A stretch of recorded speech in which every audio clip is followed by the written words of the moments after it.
You've felt it before. A strange hollowness behind everyday life. You scroll, you work, you smile. But something in you whispers, this isn't real. Not a nightmare, not a glitch in the sky, but an illusion crafted so carefully, you stopped questioning it long ago. This illusion doesn't cage your body. It conditions your mind. It floods your senses with noise until silence feels unbearable. But here, right now, something different is happening. The illusion is beginning to crack. A quiet space opens, where thought no longer echoes what you've been told. And in that space, you remember, you were never just reacting. You were watching. You were waiting. And now the moment has come. In this video, we don't shout at the system. We go deeper, into the layers behind your daily choices, into the scripts you didn't know you were running. You'll discover ancient teachings hidden beneath time, the path walked by mystics, monks, and forgotten seers, all leading to one revelation: the Matrix was never just out there. It was inside you. And the escape? It's not rebellion. It's return. So stay with me until the end. Because the path forward isn't loud or violent.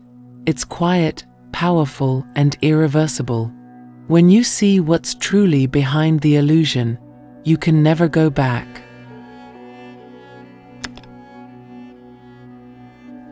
Why is true independence feared?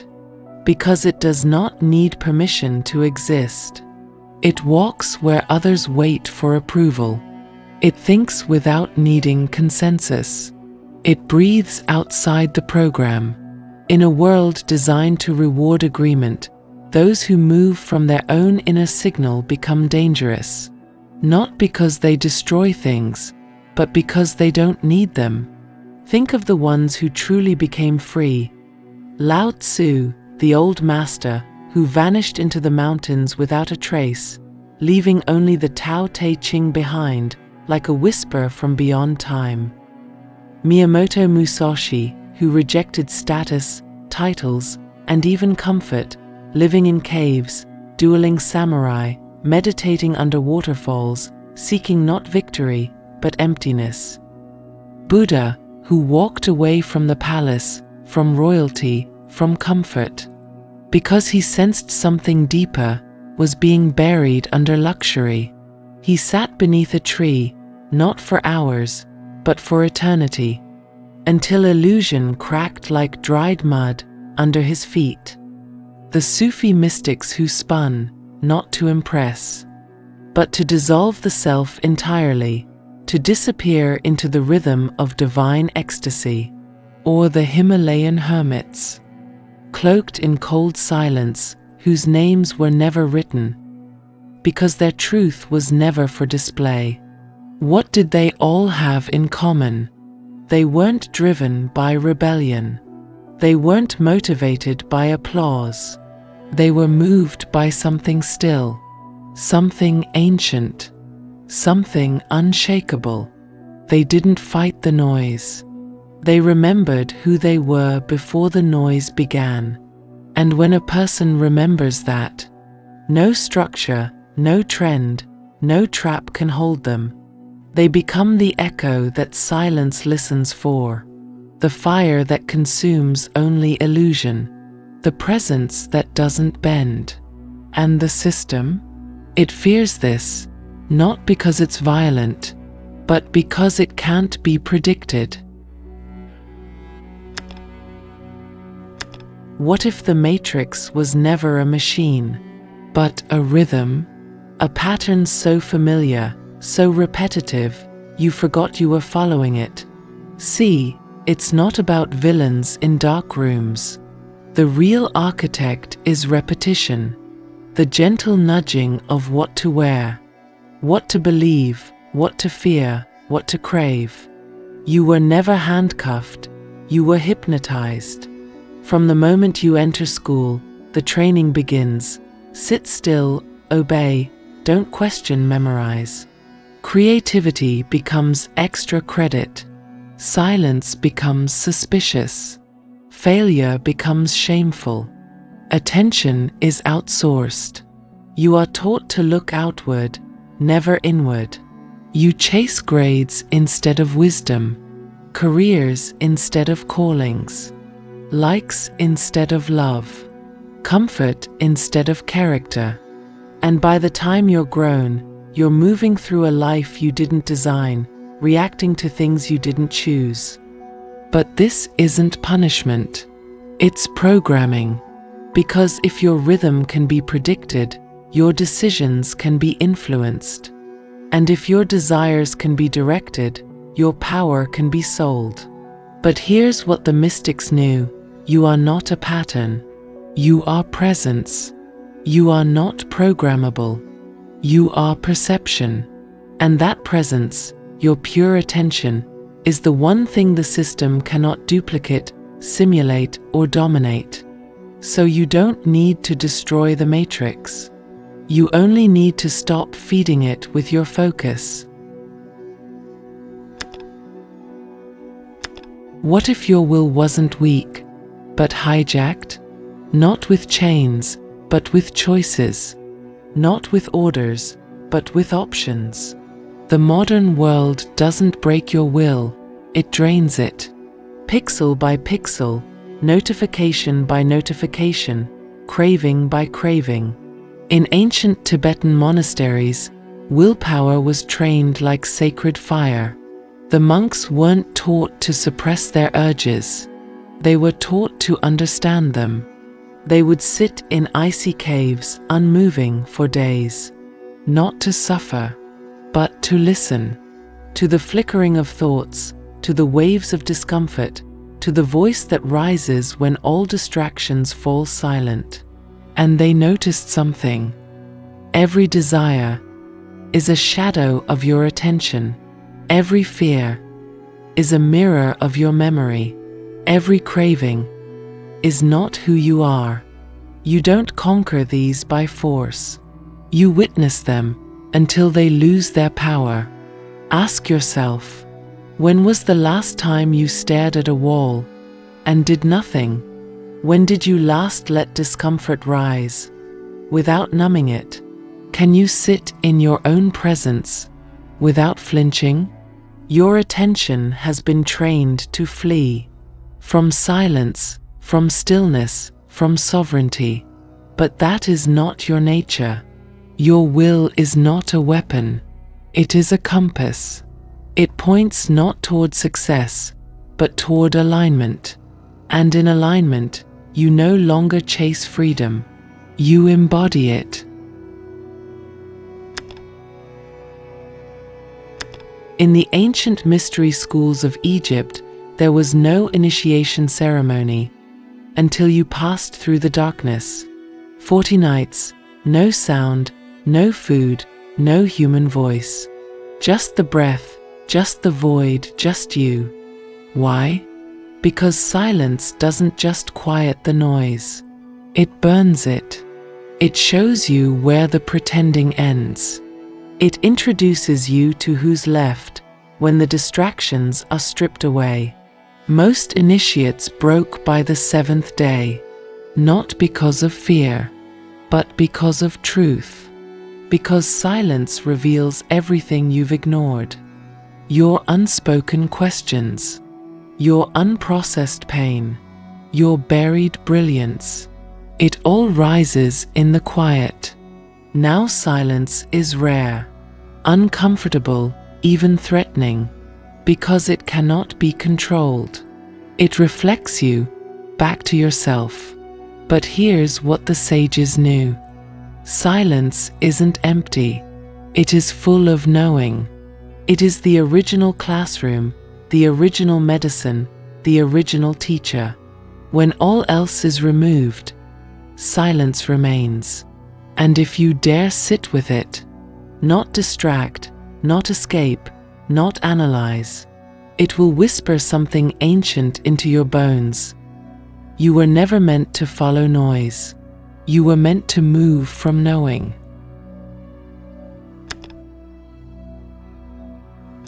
Self-mastery isn't about dominating the world. It's about no longer being dominated by it. You see, the system doesn't tremble when you shout. It doesn't flinch when you rebel. It's designed to absorb noise. But the moment you become still, the moment your choices stop being reactions, that's when the structure begins to glitch. Because you're no longer predictable. Most frameworks of control, governments, media, marketing, even culture itself, are built on your instability. They rely on your hunger, your need for approval, your desire to belong. But once you cultivate presence, once your attention returns to your own breath, your own movement, your own will, you step outside the blueprint. Philosopher Epictetus said, "No man is free who is not master of himself." But true mastery isn't hard force. It's quiet discipline. You begin to delay gratification without punishment. Choose solitude without loneliness. Say no without guilt. Create without needing applause. Breathe before you speak. This is what the ancients called inner sovereignty. In Taoist temples, monks would meditate for weeks without speaking, not to escape the world, but to stop the world from escaping them. Their minds became mirrors, and in those mirrors, the illusions began to crack. And now you too have begun to mirror something deeper. Not chaos, not rebellion, but order, alignment, presence. You no longer need rebellion. You need remembrance. Because you are not trying to become something. You are returning to what you were before the world told you to forget. And when you return to that, nothing can own you again.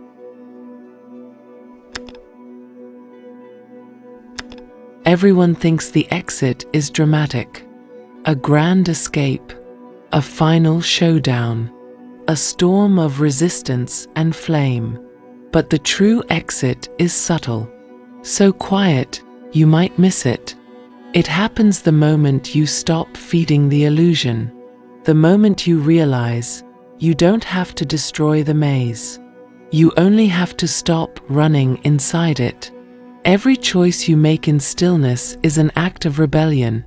A rebellion the system cannot process. Because it's built on the assumption that you'll stay plugged in. Think of the ancient Sufi mystics, wandering barefoot through the deserts, refusing ownership, refusing distraction. Not because they hated the world, but because they saw through its costume. Or the Shaolin monks, trained not only to fight, but to feel. Every punch aligned with breath. Every step aligned with intention. They taught their bodies to obey something beyond impulse. And in doing so, they escaped the invisible prison long before the world even knew it existed. Now ask yourself, what do you reach for when you feel empty? Who are you when there's no one to perform for? How long can you stay still when your phone vibrates? Because each time you reclaim your focus, by sitting in silence instead of scrolling, by eating slowly instead of reacting to cravings, by walking in nature without headphones, by choosing discomfort instead of default pleasure, you reclaim a thread from the matrix. And one by one, those threads unravel, until the whole illusion falls apart. Not in front of you, inside you, because the door was never locked. The chains were made of your own momentum, and the key was your stillness. You've been told to evolve, to optimize, to improve. But what if your power isn't in becoming more, but in becoming less?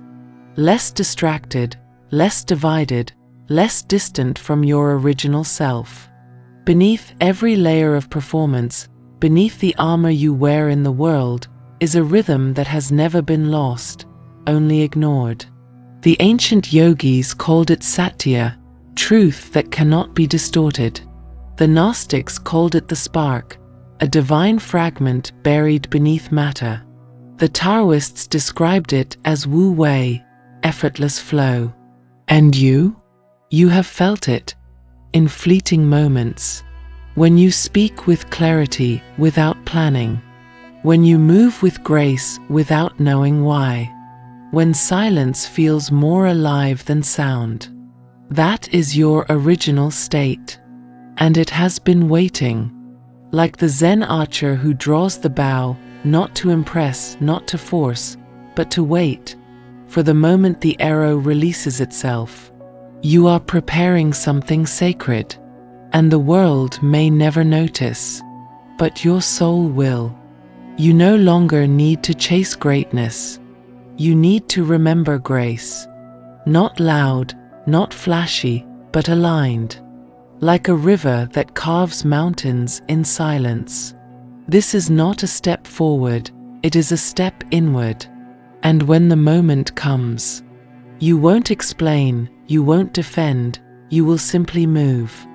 And the world will shift around you. You were never asleep, only distracted. And now, you see the patterns. You feel the pull. And something deep within says, it's time. Time to return to your own rhythm. Time to guard your attention like treasure. Time to walk in silence while the world screams for approval. Not to be seen, but to see clearly. You're not here to fight the world. You're here to become what the world has forgotten. Presence, power, alignment. And from that space, nothing can trap you again. If these words stirred something ancient, then trust the signal. Comment below, I choose to move in silence. Share this not as rebellion, but as remembrance.